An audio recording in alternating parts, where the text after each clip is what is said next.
In most of the stories I looked at, and in most of the quotes I collected, I didn't see people picking up intuition as the crucial element of the success.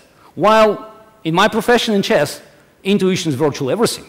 Because chess, some people don't recognize it, is a mathematically infinite game.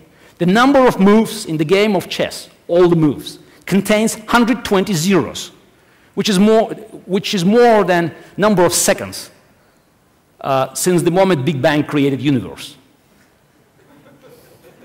So how can you find your way, in this ocean of possibilities? And of course, how a man can fight a machine that could calculate tens and tens of millions of positions per second? Intuition. Because it's all about decision-making process, and we never employ calculation as the main tool. It's 1% of calculation, even less, and 99% of our understanding, of our ability to find intuitive ways to compare incompatible, material versus quality, time versus material.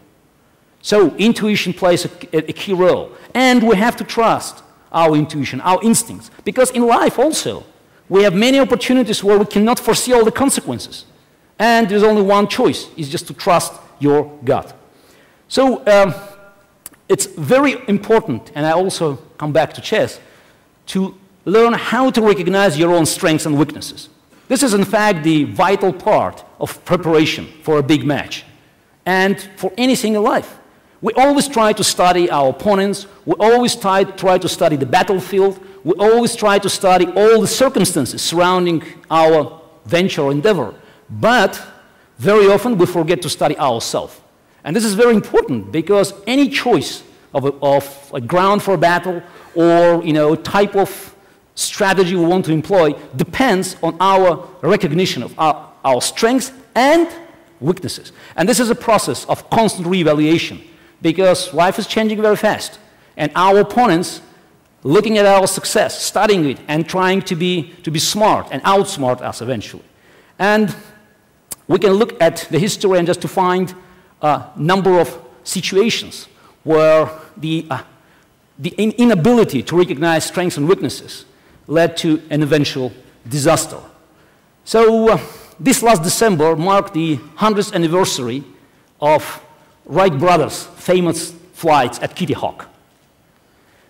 Nearly 200 engineers and scientists died before them trying to invent an airplane. So Wright's brothers succeeded where others had failed because they realized that it's not enough to get the plane into the air. They had to make it stable so it would not flip over in a mid-flight. So they succeeded. It was one of the greatest inventions in human history.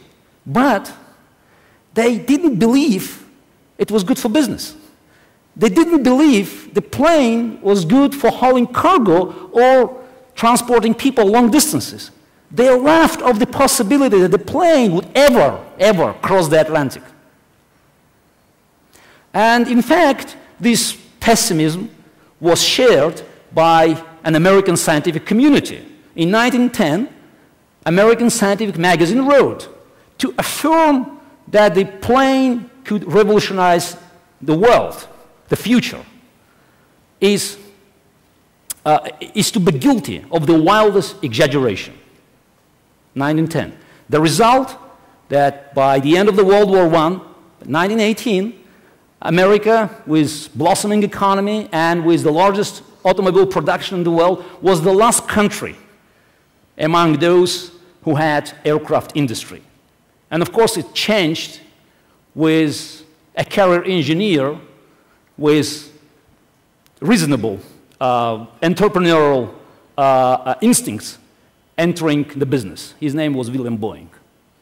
So going back to chess, and I like to use chess because again and again we hear that chess is being used as metaphor for just about everything. A football match is a chess game. A politician in trouble is close to a checkmate.